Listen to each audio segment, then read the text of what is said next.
Welcome students. पिछले class में हमने वैद्युत धारिता इलेक्ट्रिक कैपेसिटेंस की थ्योरी कंप्लीट की थी। अब उन थ्योरियों पर आधारित एनसीईआरटी के कुछ अंकित प्रश्नों को हल करते हैं। आज का हमारा एनसीईआरटी का पहला प्रश्न जो इस चैप्टर से जुड़ा हुआ है उसको हम बनाते हैं। आपके एनसीईआरटी में 2.5 के नाम से है। ये 2.4 तक हमने वैद्युत विभव में बनाया था। दिया हुआ है कि एक समानांतर पट्टी संधारित्र है। समानांतर पट्टी संधारित्र है। वायु जब वायु हो तो धारिता C बराबर 8 पिकोफैराड। बीच की दूरी कुछ मान लिया जाए। बीच की दूरी को मान लिया जाए d। जब दूरी d डैश को आधा कर दिया जाए, पहले d था अब उसको d/2 कर दिया जाए तो और परावैद्युतांक एप्सिलॉन r बराबर क्या रखना है 6। तो अब धारिता क्या होगी? अब धारिता C डैश इक्वल टू 1। बिल्कुल आसान है। कह रहे कि जब वायु है, दोनों प्लेटों के बीच में वायु है, तब उस संधारित्र की धारिता 8 पिकोफैराड है। अब दो काम करना है। दूसरी स्थिति में वायु को हटाकर कोई माध्यम डाल दो जिसका परावैद्युतांक 6 है और बीच की दूरी जो d थी अब d/2 कर दो। अब धारिता क्या होगी? चलो बिल्कुल आसानी से बनाते हैं। इसके दो चरणों में बनाते हैं। जब प्लेटों के बीच वायु हो तो समानांतर प्लेट संधारित्र की धारिता एप्सिलॉन 0 एप्सिलॉन r a बटा में d होता है। ये वायु की स्थिति में धारिता 8 पिकोफैराड है। एप्सिलॉन 0 एप्सिलॉन r वायु है तो वायु का एप्सिलॉन r कितना 1। वायु का एप्सिलॉन r 1 हो जाएगा 1a। क्षेत्रफल तो नहीं मालूम है तो यही रहने दीजिए, बीच की दूरी d। तो एप्सिलॉन 0 a बटा में d का मान हो जाएगा 8 पिकोफैराड। इक्वेशन 1 रख लेते हैं इसको। अब आते हैं दूसरे कंडीशन पर। जब बीच की दूरी d डैश बराबर d/2 हो और एप्सिलॉन r कितना अब रखना है c। अब धारिता C डैश, तो समानांतर प्लेट की संधारित्र की धारिता एप्सिलॉन 0 एप्सिलॉन r a/d, अभी d डैश है। यहाँ मान रखते हैं C डैश बराबर epsilon 0 epsilon r। Epsilon r तो 6 रखना है और a नहीं मालूम है और बीच की दूरी d/2 रखना है। ये दो ऊपर चला जाएगा। एप्सिलॉन 0 ये तो 6 है a/d। C डैश बराबर 2 × 6 12 हो जाएगा एप्सिलॉन 0 a/d। अब देख लो एप्सिलॉन 0 a/d का मान कितना है 8 पिकोफैराड। तो C डैश बराबर 12 × 8 पिकोफैराड। C डैश बराबर 96 पिकोफैराड। तो थोड़ी थ्योरी रिमाइंडर करें। हमने क्या बताया था कि किसी संधारित्र की धारिता अधिक से अधिक कब होगी? प्लेटों के बीच की दूरी जितनी कम होगी, जितनी ये प्लेटें पास पास होंगी, धारिता उतनी ही अधिक होगी। दूसरा बताया था हमने कि अगर प्लेटों के बीच में जो परावैद्युत पदार्थ है, जिस पदार्थ का परावैद्युतांक जितना अधिक होगा उसकी धारिता उतनी ही अधिक होगी। अभी देखो, अभी परावैद्युतांक कितना था 1, तो धारिता 8 पिकोफैराड थी। अब परावैद्युतांक हो गया 6, तो धारिता निश्चित तौर पर ज़्यादा होगी और बीच की दूरी को भी घटा दिया गया। तो धारिता बढ़ाने के दोनों उपाय किए गए। बीच की दूरी को भी घटाया गया तभी धारिता बढ़ी और बीच का परावैद्युतांक भी बदला गया। अधिक परावैद्युतांक वाला पदार्थ भरा गया तो भी धारिता बढ़ी। तो धारिता को दो तरीकों से बढ़ाया गया, तो निश्चित तौर पर जो नई धारिता होगी वो पुरानी वाली धारिता से अधिक आएगी। अतः पुरानी धारिता अगर 8 पिकोफैराड है तो हमारी नई धारिता 96 पिकोफैराड हो जाएगी। ये हमारा क्वेश्चन नंबर 1 था एनसीईआरटी का। एनसीईआरटी के दूसरे क्वेश्चन पर चलें, 2.6 पर चलें, तो कह रहा है कि 9 पिकोफैराड धारिता वाले 3 संधारित्र हैं। 3 संधारित्र हैं, सबकी धारिता एक ही है, C1 बराबर C2 बराबर C3 बराबर 9 पिकोफैराड। ये दिया हुआ है। इनको श्रेणी क्रम में जोड़ा गया है। किस क्रम में जोड़ा गया है? श्रेणी क्रम में। तो पहला कह रहा है कि तुल्य धारिता बताओ। तो बच्चा लोग श्रेणी क्रम में तुल्य धारिता कैसे निकालते हैं? 1/C 1/C1 plus 1/C2 plus 1/C3। प्रतिरोध का उल्टा होता है। तो 1/C बराबर सबका तो 9 ही है। 1/C बराबर 3/9, 1/C बराबर 1/3, C बराबर 3 पिकोफैराड। तो पहला हो गया। दूसरा कह रहा है, इसी में दूसरा क्वेश्चन है, सेकेंड, थोड़ा सा इधर करिएगा। कह रहा है कि इसको 120 वोल्ट की सप्लाई से जोड़ दिया जाए। विभवांतर V बराबर 120 वोल्ट। तो प्रत्येक संधारित्र पर विभव V1 बराबर कितना, V2 बराबर कितना और V3 बराबर कितना। बाबू V निकालने का सूत्र क्या होता है? C बराबर Q/V होता है ना। तो V बराबर Q/C। अब ये देखो, श्रेणी क्रम में सब पर आवेश एक ही होते हैं, तो Q तो सबका एक ही होगा। बात समझिएगा। हमने आपको थ्योरी में नोटिस आपको दिया था, एक नोट करके बताया था कि श्रेणी क्रम में सब पर आवेश का मान एक ही होता है, सबका विभवांतर अलग अलग होता है। मेरी बात ध्यान दीजिएगा। श्रेणी क्रम में सब संधारित्र जितने 10, 20, 50 जितने संधारित्र जुड़े हुए हों, सब पर आवेश का मान एक ही होगा, लेकिन सबके सिरों के बीच का विभवांतर अलग अलग होगा। और समानांतर क्रम में सबका विभवांतर एक ही होगा, जबकि सबके सिरों के बीच के विभवांतर अलग अलग होंगे।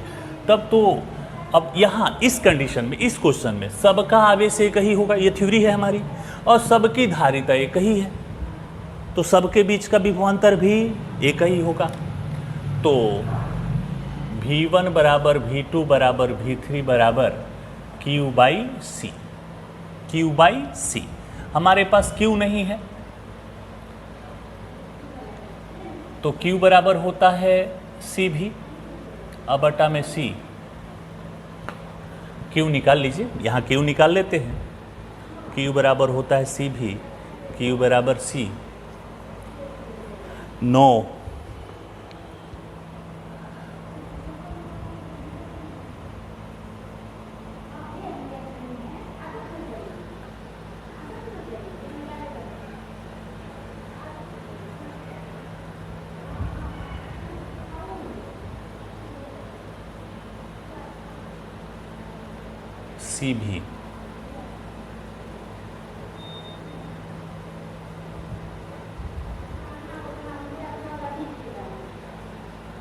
CV भी थोड़ा ब्लॉक कर। तो प्लेटों के बीच के कुल विभवांतर 120 वोल्ट दिए गए हैं। प्रत्येक पर आवेश निकालना है। ध्यान दीजिएगा, थोड़ा सा एरर था। प्रत्येक पर आवेश, बाबू Q1 बराबर C1 भी। C1 कितना है? 9। Q1 बराबर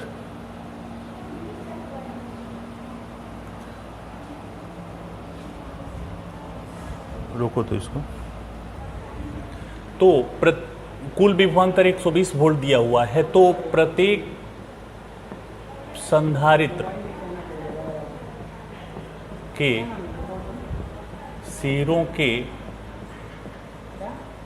बीच का विभवांतर V1 बराबर V2 बराबर V3 बराबर Q/C। Q का मान Q बराबर C भी।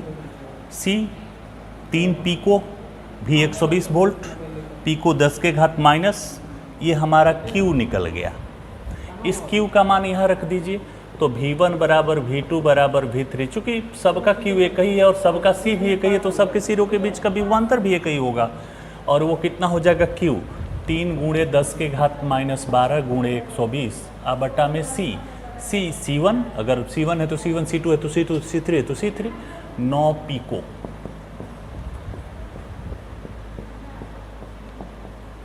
बराबर 40 वोल्ट।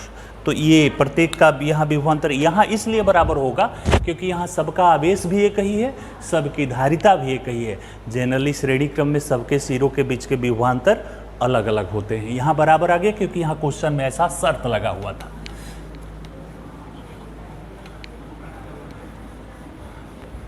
जब मिटाए तो बंद कर दिया करो, जब बोर्ड मिटा रहे हैं तो बंद कर दिया करो। अब अगले क्वेश्चन की तरफ चलते हैं। जो पिछला क्वेश्चन था वो श्रेणी क्रम का था, सेम यही क्वेश्चन है, ये समानांतर क्रम का है। C1 पहला है 2 पिको फैराड बराबर 2 गुणे 10 के घात माइनस 12 फैराड। दूसरा है 3 पिको फैराड 3 गुणे 10 के घात माइनस 12 फैराड। तीसरा है 4 पिको फैराड 4 गुणे 10 के घात माइनस 12 फैराड। ये दिया हुआ है, इनको श्रेणी क्रम में जोड़ना है। पहला क्वेश्चन कह रहा है कि श्रेणी क्रम तो हो गया, पार्श्व क्रम या समानांतर क्रम संयोजन। तो समानांतर क्रम में क्या होता है, C बराबर C1 plus C2 plus C3।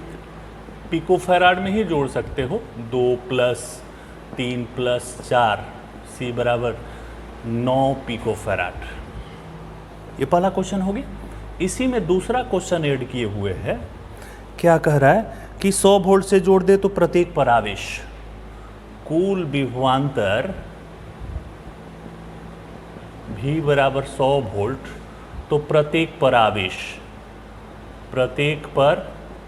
आवेश बिल्कुल आसानी से निकाल सकते। Q बराबर C भी, तो Q1 बराबर C1 भी, Q2 बराबर C2 भी और Q3 बराबर C3 भी। C1 C2 C3 का मान रख दीजिए, तो C1 का मान 2 गुणे 10 के घात माइनस 12 और V 100 3 गुणे 10 के घात माइनस 12 100, 4 गुणे 10 के घात माइनस 12 100, तो ये हो जाएगा 2 गुणे 10 के घात माइनस 10 कूलम, 3 गुणे 10 के घात माइनस 10 कूलम और ये 4 गुणे 10 के घात माइनस 10 कूलम। प्रत्येक पर आवेश क्या हो गया, माइनस 10 कूलम। ये हो गया आपका 2.7। अब अगले क्वेश्चन की तरफ चलते हैं।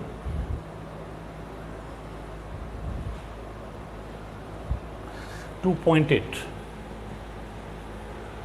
पॉइंट एट है, एक समानांतर पट्टी संधारित्र है। समानांतर पट्टी संधारित्र, इनका क्षेत्रफल दिया हुआ है A बराबर कितना, 6 गुणे 10 के घात माइनस 3 मीटर स्क्वायर। प्लेटों के बीच की दूरी दी गई है D बराबर 3 मिलीमीटर, मीटर में कर दो माइनस 3 मीटर। धारिता निकालनी है, धारिता C बराबर, तो समानांतर प्लेट संधारित्र की धारिता एप्सिलॉन 0 एप्सिलॉन r A बटा में D न होता है। C बराबर एप्सिलॉन 0 का मान 8.854 10 के घात माइनस 12। जनरली वायु होता है, वायु वाले बिल्कुल वायु है तो एप्सिलॉन r बराबर 1 रख लो वायु के लिए, ये दिया हुआ है 1। A का मान 6 गुणे 10 के घात माइनस 3 आ बटा में D 3 गुणे 10 के घात माइनस 3। 3 से गुणा करो 12, 15 1 16, 24 1 25, 24 और 2 26 गुणे 10 के घात 12 में से 12 3, ये तो 3 3 कट जाएगा, तो 12 है तो 12 ही रह जाएगा।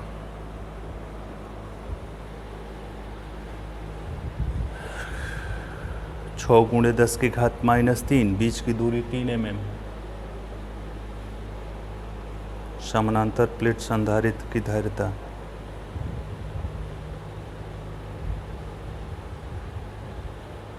2 का गुणा करते हैं तो ये 4 दूनी 8, 5 दूनी 10, 8 दूनी 16, 1 17, 8 दूनी 16, 1 17, 3 दशमलव है और 10 के घात -12 फैराड।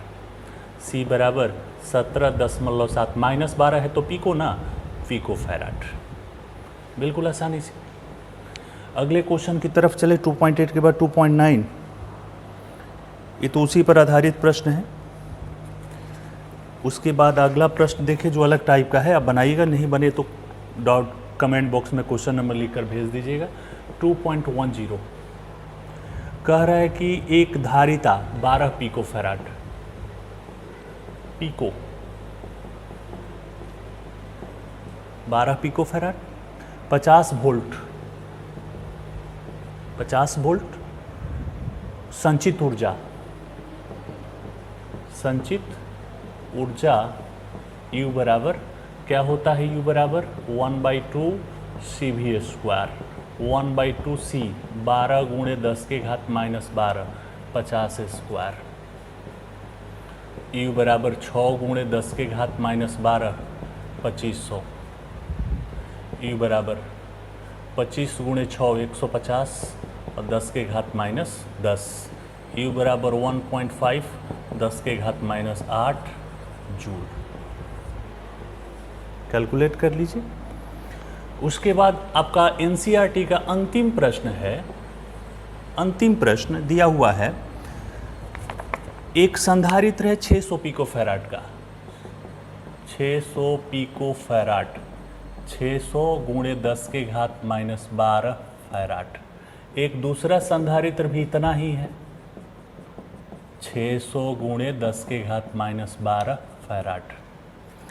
पहले का विभव 200 वोल्ट है, 200 वोल्ट। दूसरे का विभव अनावेशित है तो 0। 0 क्यों?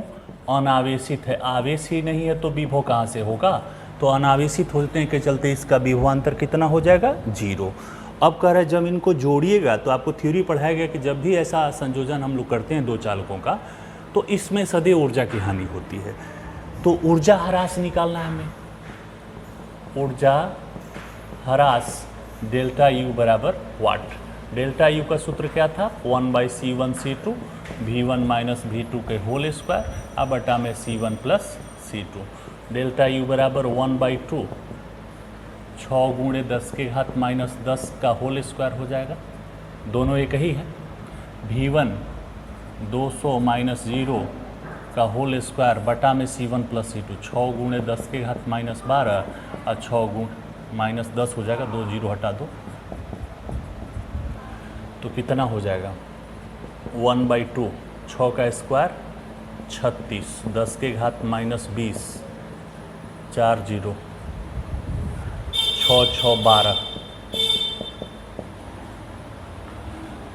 ये हो जाएगा 18। 6 से काटा दो तो 2 गुणे 3 हो जाएगा 6 गुणे 10 के घात कितना बचा?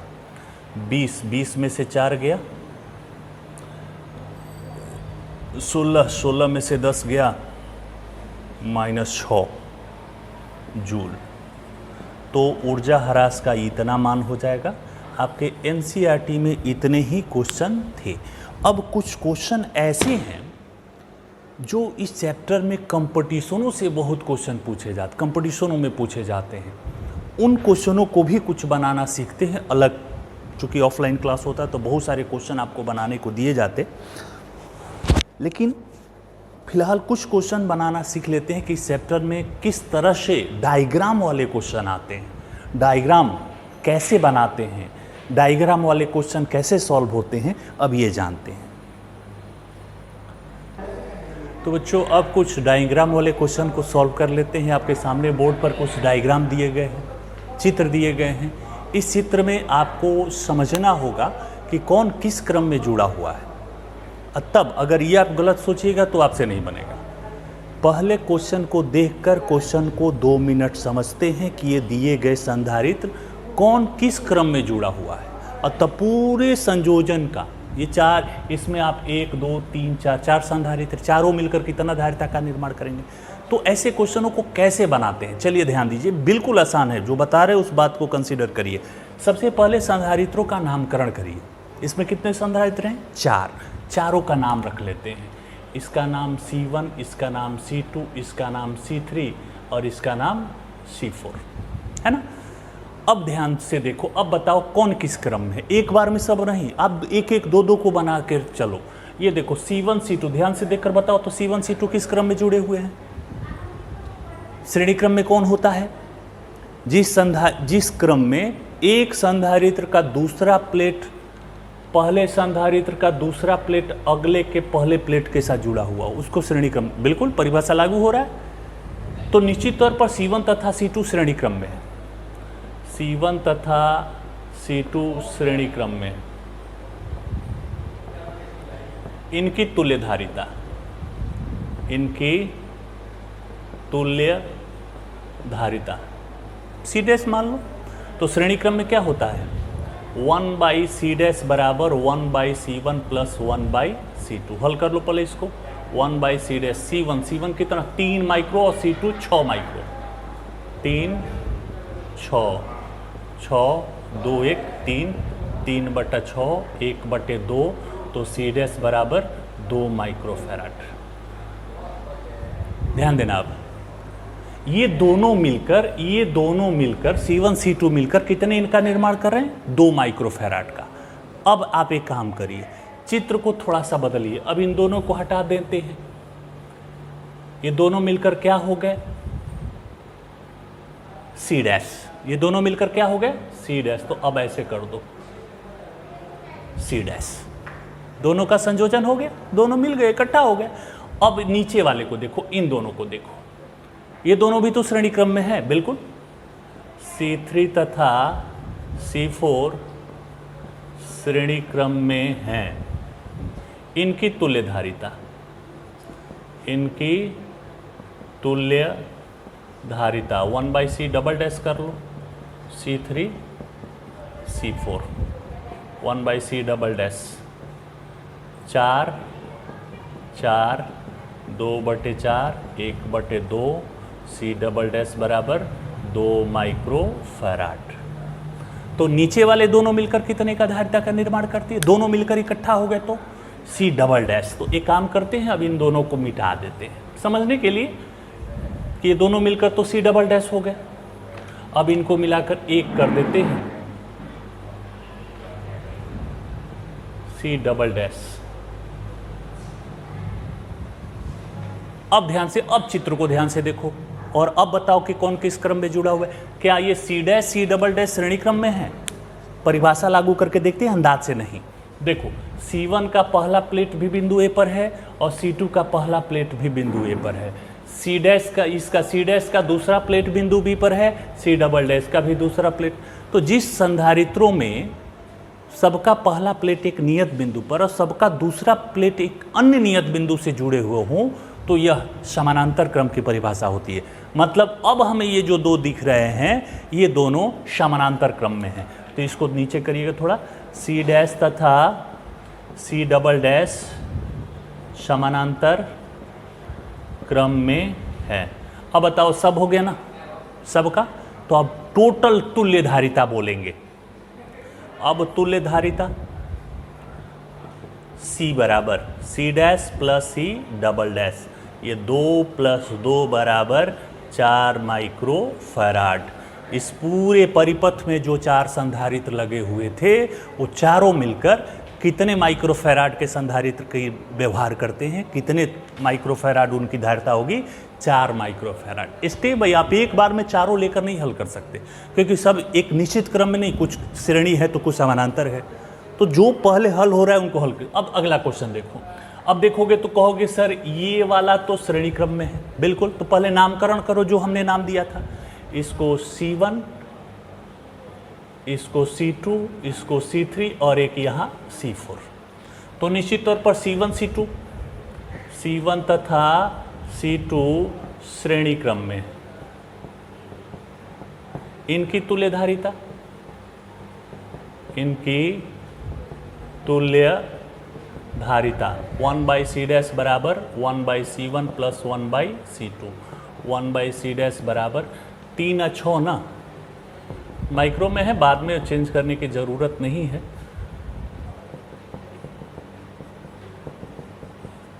तो C' बराबर 2 माइक्रो फैराड। फिर से वही बात समझने के लिए इन दोनों को हटाकर C' लगा दो, बिल्कुल आसान है। आप चित्र स्टेप बाय स्टेप बनाते चलो। आप ये चित्र, दूसरा चित्र ये होगा जो अभी हम तो इसी चित्र में बना रहे, आप अलग अलग चित्र बनाते चलो। ये क्वेश्चन का चित्र था हमारा, जो हम पहला बनाया उसका अलग कर लीजिए, दूसरा चरण बनाया उसका। तो चलो हम इसको अब इन दोनों को हटा करके C' कर देते हैं। इन दोनों को हटाकर एक हो गया C'। अब ध्यान से देखो, C' C3, इन दोनों का पहला प्लेट बिंदु ए पर, सबका दूसरा प्लेट इस बिंदु पर, तो निश्चित तौर पर ये दोनों श्रेणी क्रम में है।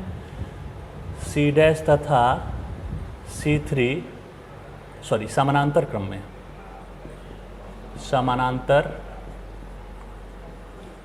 क्रम में है। इनकी तुल्य धारिता, इनकी तुल्य धारिता C" बराबर C' प्लस C3। C' 2 है और C3 4 है, तो C" बराबर 6 माइक्रोफैराड। ये हो गया। अब इन दोनों को हटाकर C" लगा दो चित्र में। अब इन दोनों को हटाओ, अगला कंसेप्ट, इन दोनों को हटा दिए। ये पूरा जितना हम हल कर लिए, ये दोनों हल कर लिए ना। अब ये क्या हो रहा है, C'। तो ये काम करो, एक यहाँ हो गया, ये हो गया C'। अब बताओ, C" और C4 अंत में श्रेणी क्रम में है, C" तथा C4 श्रेणी क्रम में है, तो परिपथ की कुल धारिता कितनी हो जाएगी, कुल या तुल्य धारिता, अंतिम तुल्य धारिता 1/C, 1/C', 1/C4। 6, C4 कितना है, 12, 2 + 1, 3/12, 1/4, C बराबर 4 माइक्रो फैराड। तो इस परिपथ में चारों संधारित्र मिलकर कितने धारिता का निर्माण किए, 4 माइक्रो फैराड। अब अगले क्वेश्चनों की तरफ चलें। तो इसमें 1, 2, 3, 4, 5 लगे हुए हैं, 5 संधारित्र लगे हुए हैं। नामकरण करिए, C1, C2, C3, C4, C5। तो C1, C2 ये दोनों समानांतर क्रम में हैं। C1 तथा C2 समानांतर क्रम में हैं, तो इनकी तुल्य धारिता C' बराबर C1 प्लस C2, 1 + 1 बराबर 2 माइक्रोफैराड। ये दोनों भी समानांतर क्रम में C4, C5, C4 तथा C5 समानांतर क्रम में हैं, तो इनकी तुल्य धारिता C', C4, C5, 1 + 1 बराबर 2 माइक्रोफैराड। और अब C', C3, C', एक ही लाइन में हो जाते हैं श्रेणी क्रम में, C', C', तथा C3 श्रेणी क्रम में है। तो टोटल हो गया ना, तो तुल्य धारिता 1/C, C', C', C3, 1/C, C' 2 है, C' भी 2 है और C3 1 है, 1/C, 2 लसा 1 + 1 + 2, 4/2, 2, तो C बराबर 1/2, C बराबर 0.5 माइक्रो फैराड। तो इस तरह से ये पांचों संधारित्र मिलकर आपस में कितने धारिता का निर्माण किए, 0.5 माइक्रोफैराड। कुछ और क्वेश्चनों को जानते हैं। तो अभी हमने कुछ क्वेश्चन बनाए, अब उन कुछ पर आधारित कुछ और क्वेश्चन समझते हैं। देखो एक यहाँ एक डायग्राम दिया हुआ है, बड़ा कठिन डायग्राम है। अगर हम नहीं बताते तो इस डायग्राम को आप हल नहीं कर पाओगे। ये थोड़ा सा उलझा हुआ है, कॉम्पिटिटिव क्वेश्चन है। एक डायग्राम है, इसमें एक परिपथ इधर से जुड़ा हुआ है, हम नामकरण कर दिए CEDF लगा दिए, तीनों संधारित्र के C1 C2। इसी चित्र का ये दूसरा रूप है, ये हमने बनाया अपने से, आपके क्वेश्चन का ये फॉर्म है। उसमें ये सब केवल A और B दिया हुआ है, ये C D E सब हमने नामकरण किया। अब आप ध्यान दी कहोगे सर इसी का ये रूप थोड़े ना है। ध्यान से देखो, देखो CD ब्रांच खाली है, इसमें कोई कैपेसिटर नहीं लगा हुआ है। CD, देखो CD ब्रांच खाली है ऊपर वाला, इसमें कोई कैपेसिटर नहीं है। बेल देखो CD, CE में 2 माइक्रोफैराड, देखो CE वाली शाखा में 2 माइक्रोफैराड है। ED 3, देखो ED 3, ED 3। फिर EF में कोई, E से F में कोई, E से F में कोई कैपेसिटर नहीं है। और अब D से F में, देखो D से F में 5 माइक्रोफैराड है, 5 माइक्रोफैराड है। बिल्कुल फिगर वही है, बदला हुआ रूप है। और इस चित्र को आप ध्यान से देखकर आप बताओ कि ये कौन किस क्रम में, तीनों के तीनों समानांतर क्रम में। ध्यान से देखिए, C1 C2 तथा C3 समानांतर क्रम में है। उसको देखकर आप नहीं बता सकते हो, उसको तो देखकर आपको लगेगा कि श्रेणी क्रम में, लेकिन बाबू बीच में तार जुड़ा हुआ है, परिपथ लगा हुआ है, तो ये मत सोच लेना कि तीनों के तीनों श्रेणी क्रम में। हाँ, अगर ये वाली शाखा और ऊपर वाली शाखा नहीं होती तो ये तीनों श्रेणी क्रम में थे, लेकिन ये बीच में शाखाएं लगी हुई हैं, तो ये है। अब देखो कैसे श्रेणी क्रम में है, ये देखो इस संधारित्र का पहला सिरा भी यहाँ, इसका भी पहला सिरा, इसका भी पहला सिरा, इसका भी दूसरा सिरा यहाँ, इसका भी दूसरा सिरा यहाँ, इसका भी दूसरा सिरा यहाँ। मतलब तीनों संधारित्रों के पहला सिरा एक ही जगह है, एक उभयनिष्ठ बिंदु पर है, और सबका दूसरा प्लेट एक अन्य उभयनिष्ठ बिंदु से जुड़ा हुआ है। यह परिभाषा समानांतर क्रम की होती है। तो तुल्य धारिता कितनी हो जाएगी? अब इससे आसान क्या है, तुल्य धारिता समानांतर क्रम में C बराबर C1 plus C2 plus C3, C बराबर 2 प्लस 3 प्लस 5, C बराबर 10 माइक्रोफैराड। तो परिपथ का डायग्राम समझ लेंगे तब बनाना बहुत आसान होगा। इस डायग्राम पे आप नहीं बना सकते हो, उसे कुछ पता नहीं चलता है। उस डायग्राम को हम ऐसे तोड़ रहे हैं, अगले पाठों में हम पढ़ेंगे ये व्हीटस्टोन ब्रिज, ये डायग्राम सबसे फेमस डायग्राम है। अब इस डायग्राम में आ जाओ।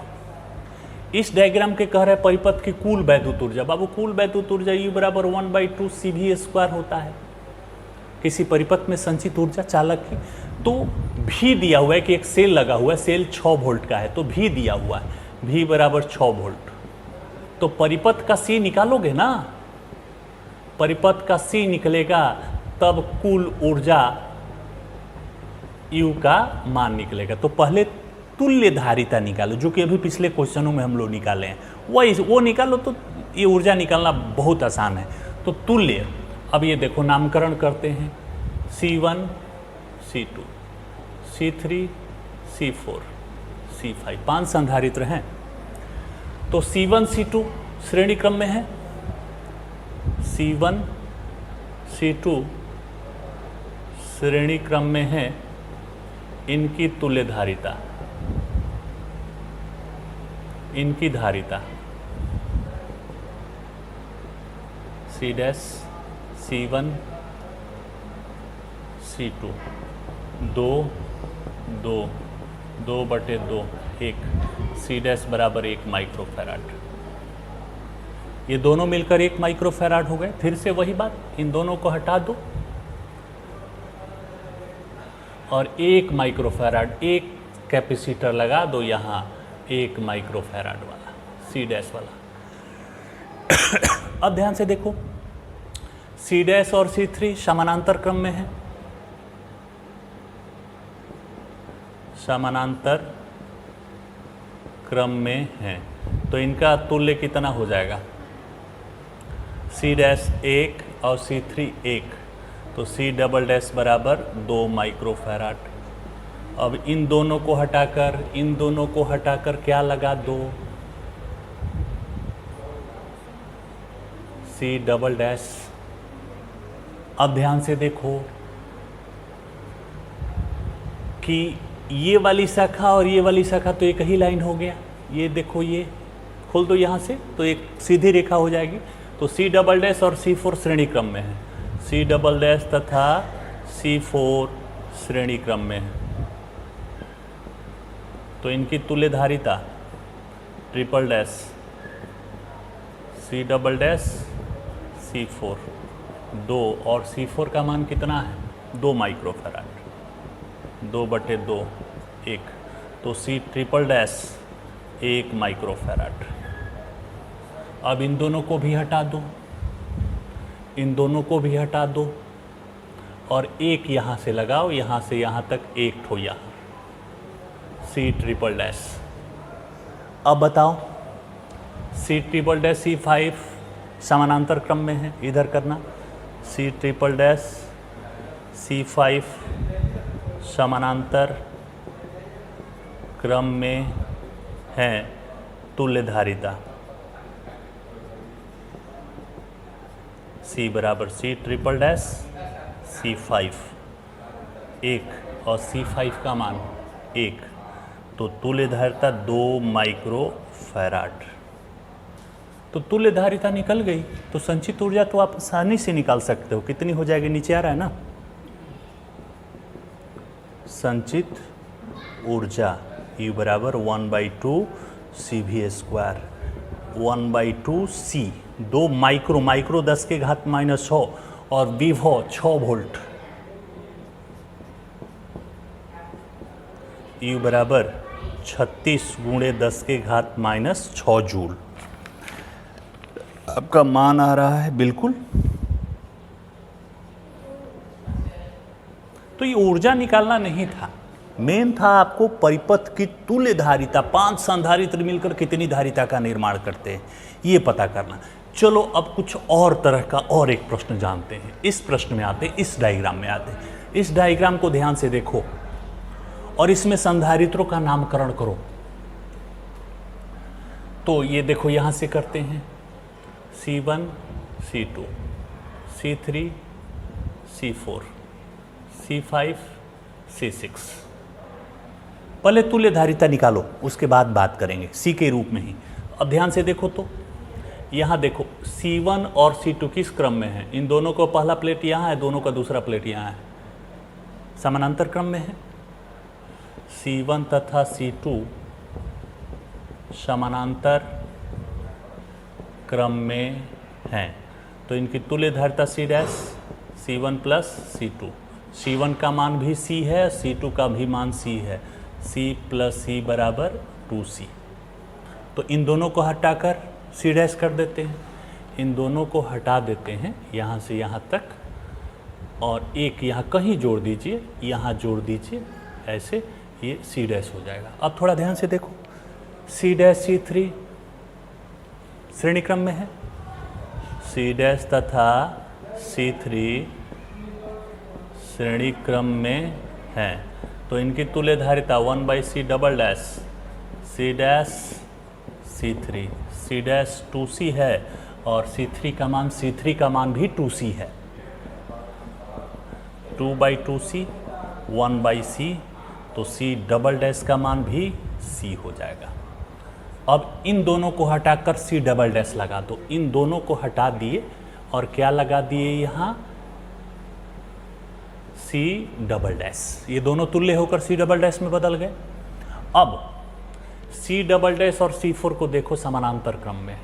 इसका भी पहला प्लेट यहाँ, इसका भी पहला प्लेट यहाँ, इसका भी दूसरा प्लेट यहाँ, इसका भी दूसरा प्लेट यहाँ। समानांतर क्रम की परिभाषा लागू होती है। तो C डबल डैश तथा C4 समानांतर क्रम में हैं। तो इनकी तुल्यधारिता C triple dash C double dash C4। C double dash का मान C है और C4 का भी मान C है। तो C ट्रिपल डैश का मान आ रहा है 2C। अब एक काम करो, इन दोनों को हटाकर C ट्रिपल डैश कर दो। इन दोनों शाखाओं को हटा दिए, इन दोनों शाखाओं को हटा दो, यहाँ से यहाँ तक हट गए। और अब इसमें क्या C ट्रिपल डैश कहीं जोड़ दो, C ट्रिपल डैश। अब बताओ C ट्रिपल डैश और C5, C ट्रिपल डैश तथा C5 श्रेणी क्रम में है, तो इनकी तुल्य धारिता 1/C 4 dash, C triple dash plus C5। C triple dash का मान आया है 2C और C5 का मान 2C है। 4 डैश बराबर 2/2C, 1/C, 4 डैश का मान C। अब इन दोनों को हटा दो और 4 डैश लगाओ इन दोनों के बदले में यहाँ, C4 डैश। और अब बताओ C4 डैश और C6, C4 डैश तथा C6 समानांतर क्रम में हैं, तो तुल्य धारिता इनकी कैसे निकलेगी? C4 dash plus C6। और तुल्य धारिता कितनी दी गई है? 3 माइक्रोफैराड। तो तुल्य धारिता की जगह 3 माइक्रोफैराड। C4 डैश का मान C है और C6 का मान 2C है, तो 3 माइक्रोफैराड बराबर 3C। 3 से 3 कट गया एक बार में, तो C बराबर 1 माइक्रोफैराड। मतलब इस परिपथ में जो C लिखा हुआ था वह 1 माइक्रोफैराड के तुल्य है। तो इस तरह के बहुत सारे क्वेश्चन, 6 क्वेश्चन हमने बनवाया आपको। ये डायग्राम वाले क्वेश्चन हैं जो कि कंपटीशनों में बहुत पूछे जाते हैं, इनको बनाना सीखना है। इसमें और तरह के प्रश्न हैं। तो बाबू ये हमारा इलेक्ट्रोस्टैटिक्स आज हमने कंप्लीट करा दिया।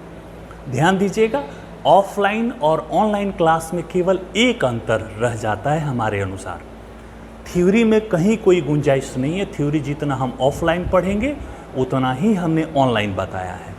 न्यूमेरिकल्स की संख्या अधिक होती है।